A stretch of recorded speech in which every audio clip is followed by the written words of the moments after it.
Amazing audience, we are live with Julian Hey, Escobedo. how's it going? I'm good, champion. How are you? I'm good, man. It's a pleasure. Yeah, thank you for being here. Yeah, for sure. Tell me, which of your talents is responsible for us connecting at this time? So I'd probably say my podcasting area. So here in San Antonio, I do quite a bit of podcasts. One that I do with my dad called the SA Sounds podcast that we just got merch for. Boom! I love First it. time wearing the shirt. Love but, it. SA Sounds podcast, I interview musicians, artists, anybody in San Antonio, anybody that's doing something really cool. Any creatives and stuff, we do that on Facebook Live. That's cool. I do another one called Nerdy Things Podcast with a couple of guys, and we talk about movies, TV shows, video games, all the nerdy things. We just talk about all that stuff. And then another one called Everything is Fine, which we talk about NBC hit TV show, The Good Place. Right. And that one's super fun. So probably my podcasting stuff. Yeah. Because you're looking for podcasters to talk to, and it's like, why not? It's cool. It's cool. Yeah. So, who did you learn that skill from? That skill of the technical side of what you do, because it's huge, right? The technical side. It's everything, really. Yeah. It's you want to get a good product, and that didn't happen for us for a really long time. So I started with my dad on the SA Sound. Before it was called the Texas Music Spotlight, and we only interviewed musicians. And that happened for like about 2 years, and it was good because my dad was the host. I was going to run all the social media behind the scenes stuff, and he was going to be the host. And then one day he couldn't make it for a show, and I was like, sure, I'll try it out. And I was like I was sweating. I was like, what do I do, right? I'm like, I don't know how to, a bunch of O's, right? And I just really liked it. I fell in love with it naturally. I guess I'm a performer because I do music as well. So like when I got a camera on me, when I got a mic, I was like, oh, I really want to keep doing this. So I started doing my own shows on the Texas Music Spotlight, and then we changed names this year to SA Sounds, and kind of just focusing on not just musicians, but everybody that's doing something really cool. Yeah, that sounds like fun. It is very fun. Like kind of like what you're doing. You get a lot of different people in here. I'm sure walks of life. Lots totally of different people. Yeah. Yeah. So it took us a long time to kind of refine like what works and what doesn't, because podcasting is really cool because not a whole lot of people know about it yet, but it's really cool because the people that do know about it are like super interested in consuming the content. It's really cool growing it, especially with my dad. Yeah.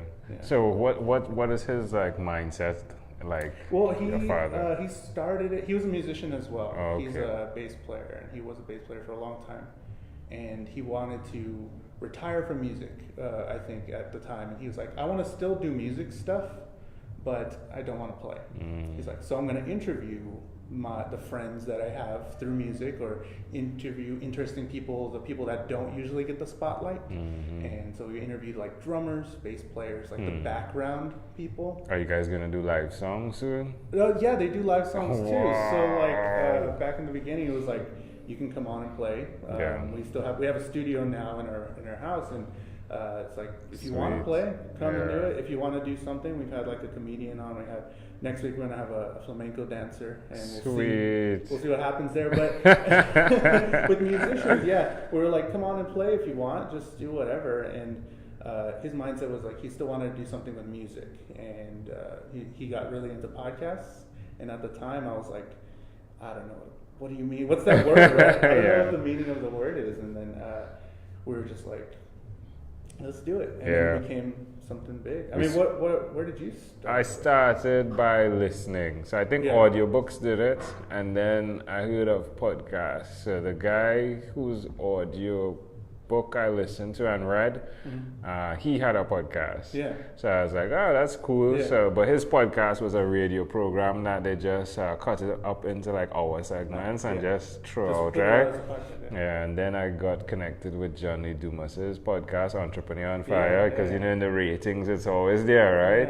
And I plugged into that. So I would listen to like 6 hours a day of podcasts. Wow. So I'm working and it's just there, and yeah, that's awesome too, because like if you stay focused on it, then you get a great amount of like knowledge or information, but it can be in the background. Like it can just be on, and then you grab glimpses of it. Especially if you're doing like hand things, like nothing that requires a tremendous level of attention. Focus, Yeah. Like speaking to your wife. You can't listen to a podcast speaking to your wife. Yeah. You have to press mute. Yeah.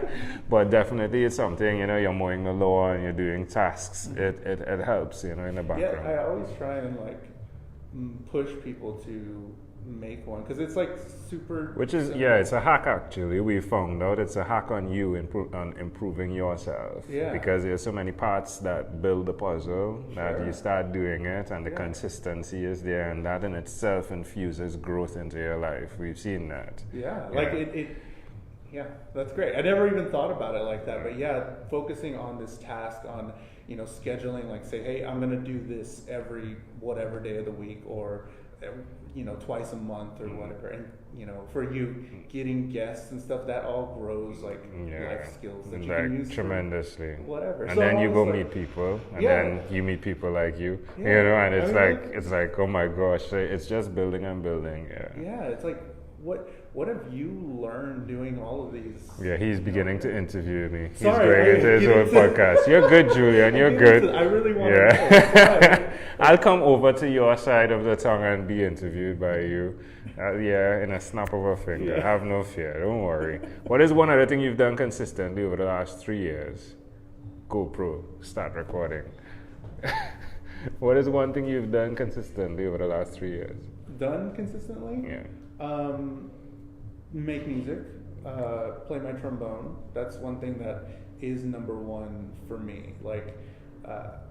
I was a musician since I was in middle school, so I guess 12 or something. I played trombone, the long brass sliding instrument. Wow, that's heavy, man. So I learned. I went classical in college for about 3 years, and then I decided classical wasn't my thing. I don't think I really put my whole heart into it, so I wanted to see what else I can do. Came back to San Antonio, and now I'm playing in all these different groups, or anybody that wants trombone on their track. I always say wow. if you're open to it, I'm here. I don't see any other trombonists here in San Antonio or in Austin, maybe one or two, but I'm consistently I want to be on your stuff. Let me be on your. I'll do whatever you want. That's great. It's a good idea. How does it make you feel? It feels amazing, man. To be on a stage or with people on the stage with an audience. That's something that's incomparable. I can't compare it to anything else. We played at the Tobin Center right here with Yosa for their Hotel California show. We played a cover of Hotel California with the orchestra behind us, with a nearly full crowd, almost sold out, I think, in that 2,500 or however many seats are in there. And at the end, we were the opening group, and we played and we finished, and the crowd went wild, and everybody stood up, and it was ridiculous. And after that, I got backstage and I started crying. Yeah, because it's a huge energy, isn't it? Some people are sad to say that they feel things, but I feeling those things. I was so overwhelmed with the situation, and if you can find that for yourself, whatever it is, it doesn't have to be music. Exactly.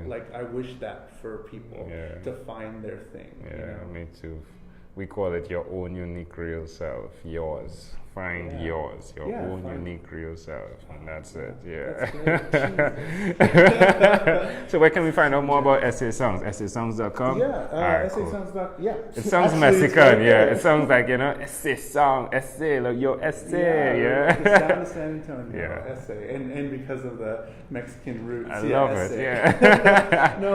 SASounds.com. We're on Facebook at SASoundsPod, at SASoundsPod, or I have my own website as well, so you can I'm doing a ton of stuff, so you can find out all the things I'm doing. Jules the Human, JULES, thehuman.com. All right, let's switch gears for a moment. Let me invite you into my time machine that is surrounded with beautiful, warm, blue Caribbean water. Julian, what is your earliest childhood memory? My earliest childhood memory? Probably one of my birthdays. I don't know how old I was, maybe 3 or 5.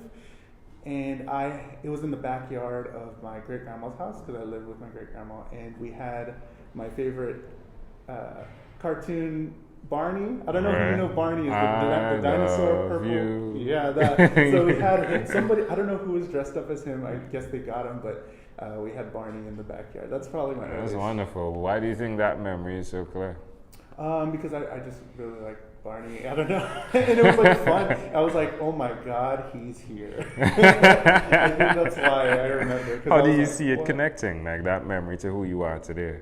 Probably because like family's a big part of my life, and that house holds a lot of memories. So I lived there for the first like 15, 16 years of my life. And my great-grandparents were super influential on who I am today, teaching me how to be humble, how to be nice, hold the door open for people or something like that, or, be nice to whoever, no matter what. So I think that's super cool. Can I offer an interpretation to the thought picture you created in my mind? Sure. I love the combination of music with love. And how that is represented in teaching. So like with what you're doing right now, and even your father, how you guys have combined music with love, and how you all are ensuring that others are learning.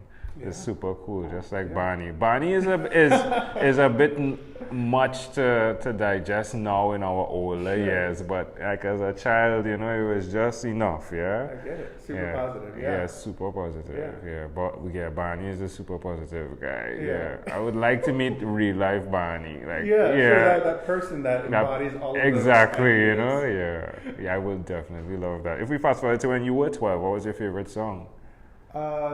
Well, let's see. I was probably listening to boy bands or something like that. Probably like an NSYNC song or Backstreet Boys. What song comes to mind? Probably Backstreet's Back. Yeah. That's what I was thinking. I don't know, man. You got me on the spot. You're good. But good. No, I totally dig groups. Yeah. Bands or whatever. But that was what I was into. Yeah. It's amazing how many people, when they say boy bands, how they go into like this type of, I'm not really proud of that. It's weird. But I do. Like I could have not admitted that, but I did, and I'm like, I say that all the time. I'm like, I loved NSYNC. I loved NSYNC too. It was good music. It was good harmonies, like really great harmonies. And there we go. We listen to NSYNC on the road once or twice. Yeah. Now I'm into K-pop, which is Korean pop music. I haven't heard it. And there's this band called BTS that I'm like super into. Yeah. Don't know what they're saying. It doesn't matter. That's what I love about music. Yeah. It doesn't matter. I'll check it out. BTS. Language. Yeah, they're super huge. Korean. All right, I'll check it out. All right, we've arrived at our destination, but before we get off of this time machine, there's a small declaration form. So it's yes or no. It's like being in customs. Are you ready? Sure, Have you chosen someone to pass on your skills to? Yeah. Are you married? No. Do you have children? No. Do you believe in God? No. Do you have an inner circle of friends? Yes. Do you watch TV for more than 3 hours a day? No. How about 3 hours a week? Yes. What about screen time, the phone and or the computer? More than 8 or less than 8 hours a day? More. If you had to share with us your own unique real statement, a statement that represents Julian Escobedo, what would you say that is? I would say create no matter who is watching. That's definitely been my MO for the longest time, probably about this past couple years, because it helped me find myself, because like I said before, before I started hosting any show or anything, I was super timid, even though I had been on stage for a really long time, like doing trombone stuff. Like I was always super nervous. I was always super just in my head about everything, and creating content on podcasting, being in newer, different bands, different settings, and doing YouTube videos, that helped me find who I am and have this voice to where I can clearly speak to you what I want and what's in my head. So it's like I figured it out, and I want people to figure that out for themselves and to create and make things, because I love looking at what everybody else is making. I love it. Check it out at sasongs.com. Yeah. I love it. Julian, this is a great pleasure. Thank you for being on What is Inspired by 12-Minute Convos with Angel Jones. Thanks, man. You're welcome. Did you? Yeah. He already said it. Like.